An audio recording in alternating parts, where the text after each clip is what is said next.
Why do you think that? Because that's all she's singing, and I can't think a real song would have only 4 words to it.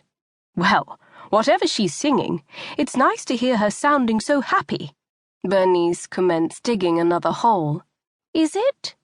Lavinia, who had always prided herself on having an elevated sense of propriety, asked a trifle nervously.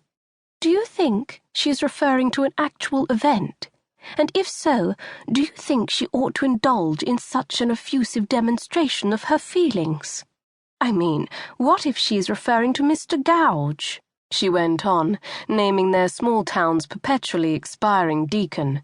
Certainly one could empathize, especially after he alluded to Lucy as a Flora-Dora girl in last Christmas' sermon, but some degree of decorum is always.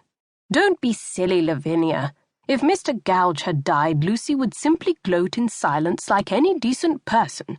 Obviously, whoever he is, he deserved to die, and as Lucy is clearly unconcerned that her enthusiasm regarding his demise will garner censure, because otherwise she wouldn't be dancing about and singing, would she? Neither need we. Lucy is generally a prudent girl. She lowered her voice, for all that she is in the theatre. Though Bernice publicly and vociferously supported Lucy in her chosen profession, privately it was still a source of some consternation for her. Operetta? Second principle, Lavinia corrected absently. You are so sensible, Bernice, and of course you are right. I am ashamed I doubted her, even for a moment. Still, it begs the question, who do you think he is? Haven't the foggiest, Bernice replied, companionably patting the dirt around her last tulip. Probably the tomcat that's been having his way with Pauline. Pauline was the sister's overindulged Manx tabby. I haven't seen him in several days. Bernice nodded. Or perhaps... There you are, my darlings.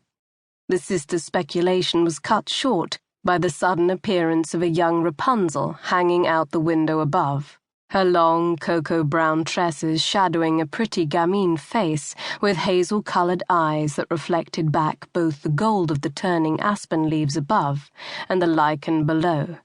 It was their grandniece, Lucy Eastlake, the only child of their deceased sister's only child, the last tiny twig on what had once been a proud and robust tree. Lucy had come to them as an orphan when she'd been 11 years old, and though nearly a decade had since passed, both sisters still caught their breath at the sight of her, so vibrant and lovely and, well, exuberant. And dear, but mystifying.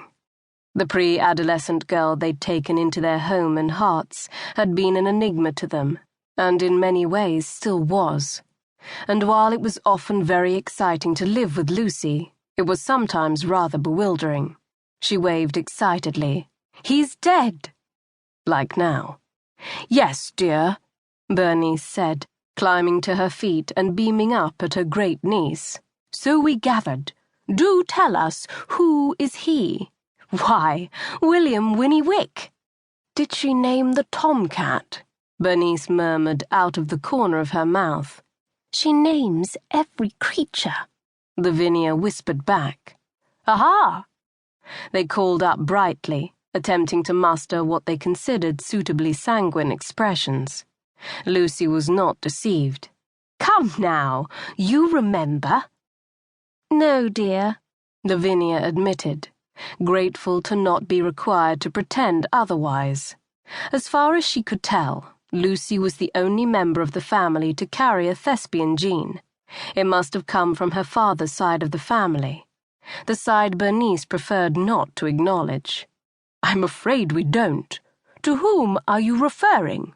Not whom, precisely, but what? The tontine thingy with the rubies. It's not a true tontine.